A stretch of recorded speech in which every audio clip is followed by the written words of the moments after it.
cuando un material está sometido a un estado cíclico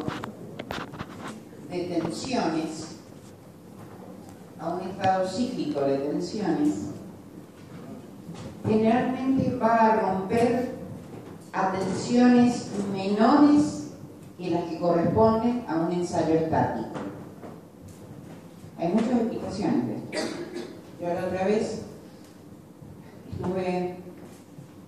me extendí demasiado, por eso perdí casi un año, dándole elasticidad y plasticidad. Es un tema que, si lo estudian solos, les cuesta un montón.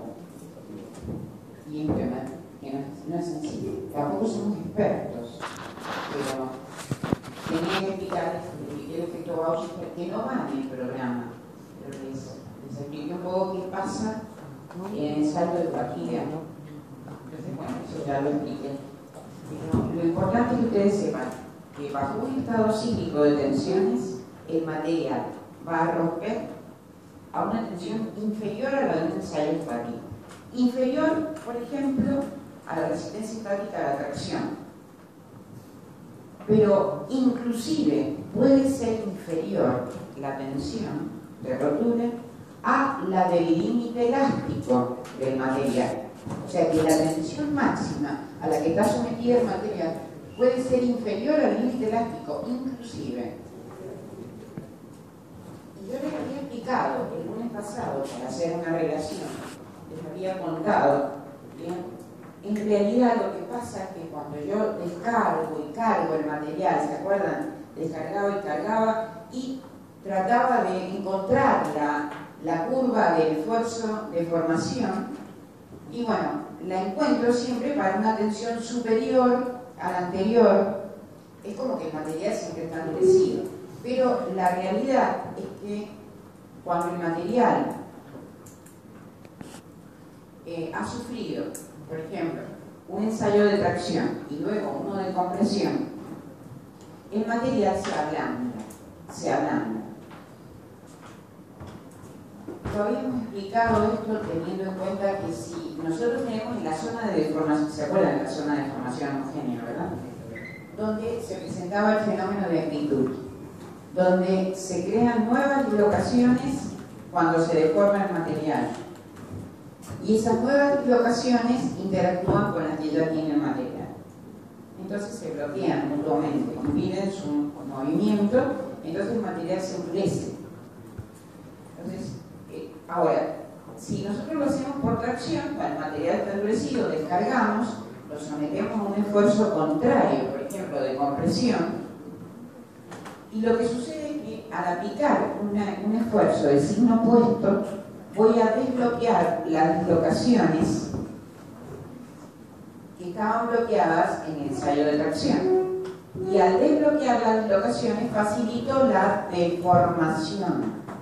Por lo tanto, si el material es deformable, la tensión al límite elástico que necesito para que empiece a deformarse homogéneamente es mucho menor. Es como que el material se ablanda. También lo expliqué, no puedo volver a explicar esto, pero lo expliqué sobre el mismo signo, descargo y cargo después de un cierto tiempo. Se producen ablandamientos. Los ablandamientos son pequeños, ¿no? Pero hacen que la tensión al final sea menor que la de un ensayo estático. Ahora, ¿cuáles son los factores que intervienen? Antes que nada, eso se llama efecto Bauchinger. El efecto Bauchinger no se evalúa en la materia, para que ustedes no tengan tanta carga. Ustedes cuando lean ese tema van a entender un poco qué pasó con fatiga, pero no tienen la obligación de explicar ese fenómeno. Se lo quiero aclarar, porque no está en el programa. Se lo explico yo para que ustedes sepan el porqué de las cosas, nada más. En el caso de fatiga, generalmente el material va a romper por fatiga según tres factores. Primero, con una variación intensa de tensiones. Variación intensa de tensiones. Segundo, cuando se supera una tensión al límite de fatiga, que lo puedo llamar sigma sub LF, L de límite. En la bibliografía suele aparecer en vez de la L una D. Tercero, después de un número suficiente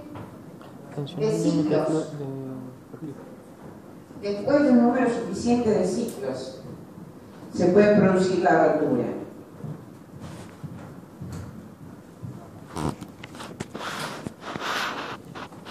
¿Cuál es el 2, profe?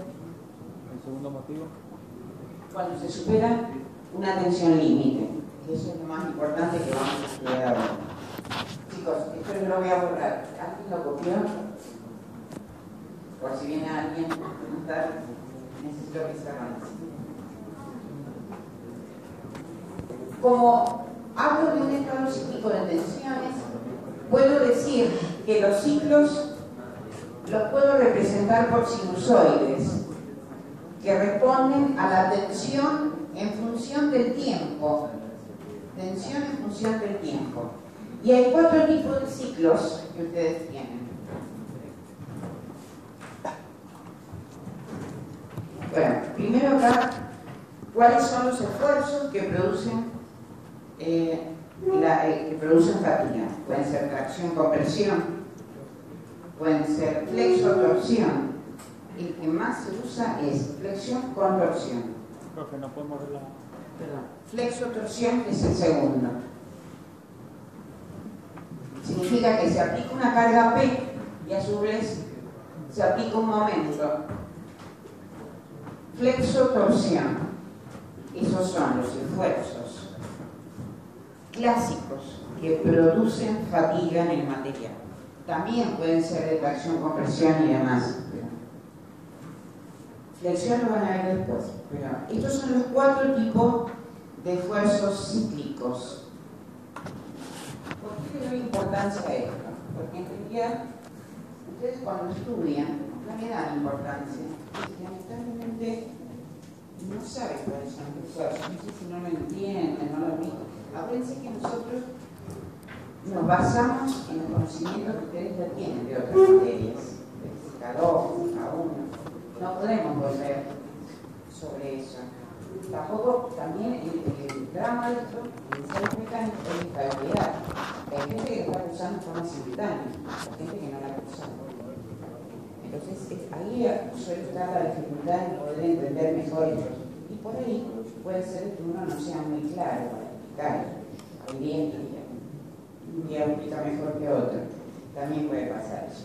Si pasa eso, si ustedes no entienden algo, ustedes vuelven a preguntar, lo vuelvo a repetir, o si no, fijamos otro día para explicar esas cosas que no se entendieron. No hay problema con eso.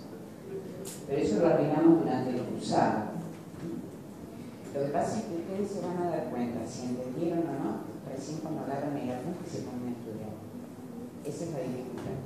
Entonces, para el segundo parcial, deben estudiar muy concienzudamente para que sepan si entienden o no lo que están leyendo, si coincide o no con lo que les hemos explicado. Entonces, en función de eso van a poder saber el final, porque si no va a ser terrible. Hay ensayos, este es un ensayo que cuesta mucho, por eso le tengo que dedicar un tiempo. Fíjense que estas cosas ustedes ya las saben, pero por ejemplo, los tipos de esfuerzos cíclicos pueden ser los siguientes. Tensión en función del tiempo.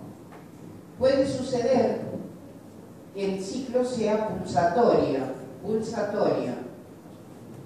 Significa que el máximo, la tensión máxima, que es sigma 1, y la tensión mínima, que es sigma 2, van a tener el mismo signo. La tensión media es esta, y acá hasta acá. Esta es la tensión media. A ver, ¿en qué consiste esto? La tensión media es la suma de la tensión máxima y la mínima dividido por 2. Y la tensión de amplitud, acá aparece este concepto que es fundamental, para poder entender el proceso de fatiga. La tensión de amplitud es la diferencia entre la tensión máxima y la mínima. Entonces, esta diferencia que va de acá hasta acá me indica la tensión de amplitud. Bueno, ¿cómo se llama este ciclo? Este esfuerzo cíclico se llama pulsatorio. Después está el otro, que es el intermitente.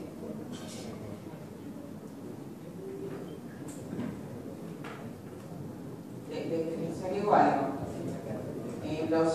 Perdón, no, corto a veces la clase. Los apuntes están todos en el campus.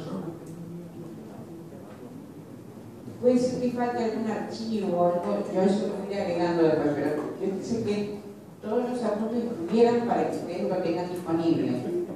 Porque yo sé que se quejaban un poquito por eso.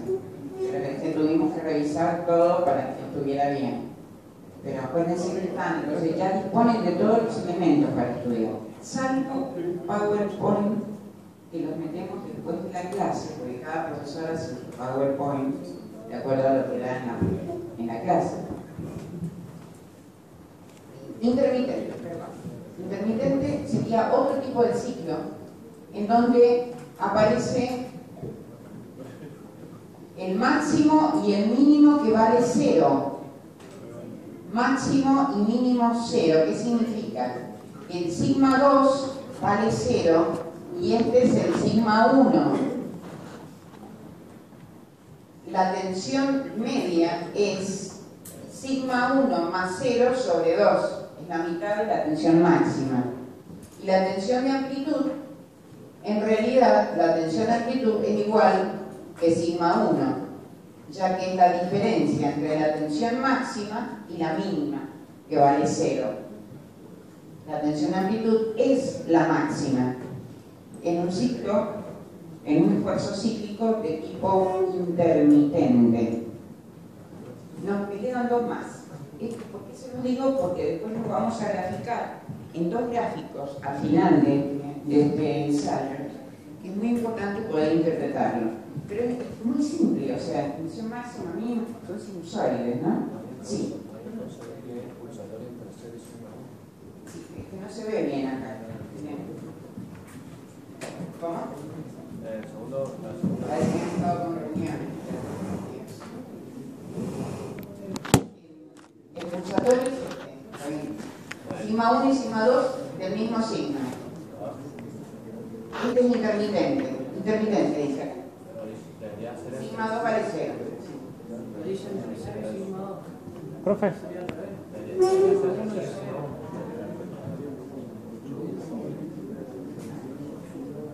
Sería entre 0 y sigma 1. Claro, está mal eso.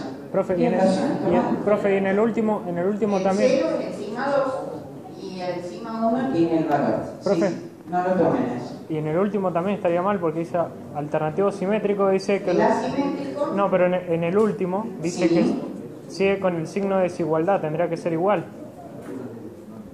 En el último, en el simétrico. Ah, no, efectivamente. Qué terrible, no me he dado cuenta. Esperen, si quieren lo corrijo. Ustedes quieren lo corrijo. A ver si...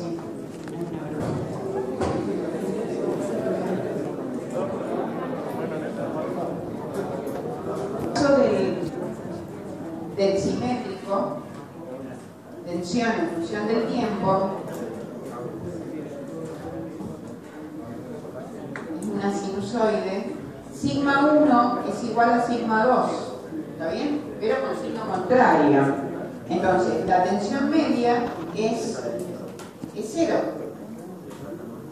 Va sobre el eje de abscisas, el eje de tiempo, porque es sigma 1 más sigma 2, que es menos sigma 2, sobre 2.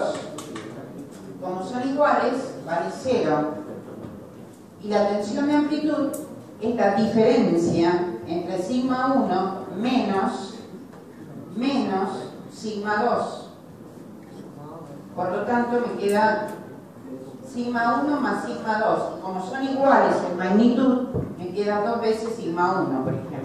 La tensión de amplitud es 2 veces sigma 1. Esta es la tensión de amplitud. ¿Se entiende? Esto se llama alternado simétrico. Simétrico. Que yo lo haya hecho asimétrico. Asimétrico más. El asimétrico es cuando tiene, supongamos, el sigma 1 es mayor que el sigma 2. Entonces pasa por acá